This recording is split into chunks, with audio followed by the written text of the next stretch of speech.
Do you ever, in your daily life, you have these days where you wake up and you pray, you get in the Word, you make the most amazing cup of coffee, and it's like everything's just going so good.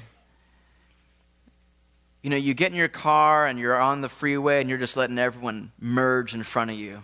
Like, Jesus loves you, and you're doing this thing, and you're just kind of really sort of floating on cloud nine. You get to work, you make a couple extra sales, whatever it might be. You know, you get home and your kids are just like so obedient, it's just ridiculous. Like, and you go throughout the day, and then at the end of the day you think, well, you know what? It's because I read my Bible today. It's because I spent time in prayer, and God is blessing my obedience. And we do that. We feel very close to God when we have a good spiritual day. We feel like He's pleased with us because we're doing all the things we're supposed to be doing. He's blessing our obedience. You know, He's shown a little extra love. He's showing us that He appreciates our efforts. He's happy. He's pleased with us. And at the end of a good day, you go to bed and you're like, oh, Lord, thank you. That was such an awesome day. And that's kind of how we perceive these good days, you know. And we just say, well, because I'm being obedient, I'm doing this stuff, and I'm feeling close to God. Then the next day you wake up and you oversleep, you know, you go past your alarm, and you just roll out of bed, you're getting dressed, you burn your coffee. Now you're getting on the freeway, and it's not the same story as yesterday. You get to work, things just aren't going good. You get home, your kids just melt down. And then at the end of the day, you start saying, it's because I didn't get in the Word today. I rushed. I'm sorry, Lord. Tomorrow I won't do that. Tomorrow I'm going to wake up early. I'm going to pray, and it's going to be a better day. And then when the next day comes and that doesn't really happen, and all of a sudden a couple days turns into maybe a couple weeks, and then a couple weeks turn into a couple months, and all of a sudden you're having all these bad days, and your checklist isn't getting done. And you're having bad days, and you start thinking these thoughts of, Lord, I'm so sorry. I'm a terrible Christian.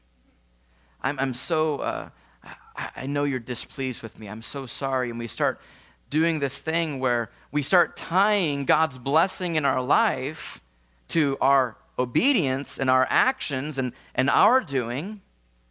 And we feel distant from God when we're not doing the right stuff. We're not going down that checklist.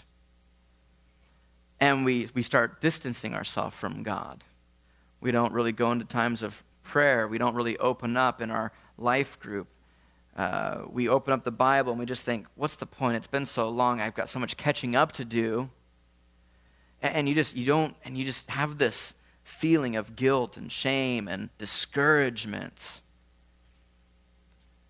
And today, as we look at this text in John 13, the thing is that every single one of us, myself included, we deal with this on some degree, on some level.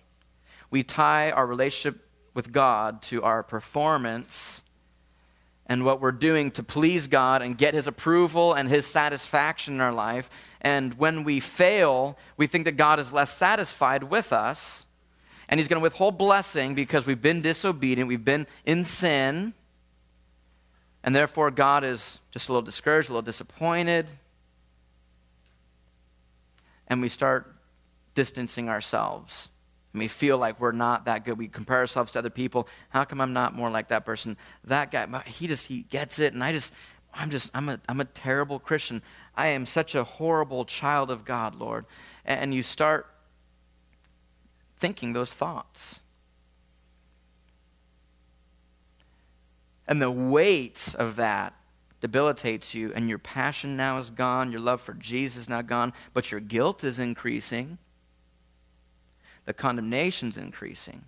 And so as we look at John 13, we're going to see some very important stuff that Jesus is actually teaching us through the story of Him washing our feet. That he says in another verse in the Bible, He says, I've come to serve, not to be served. Think about that for a second. He came to serve, not to be served.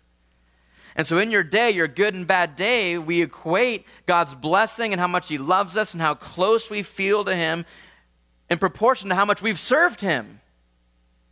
And if we've been good at serving him today, then we're closer. And if we have not, then we're further. But Jesus came to serve, not to be served. But we miss that point. And in this story, we're going to see that we're not alone in this because Peter missed this point too. So let's open up to John 13. We're going to start in verse 4.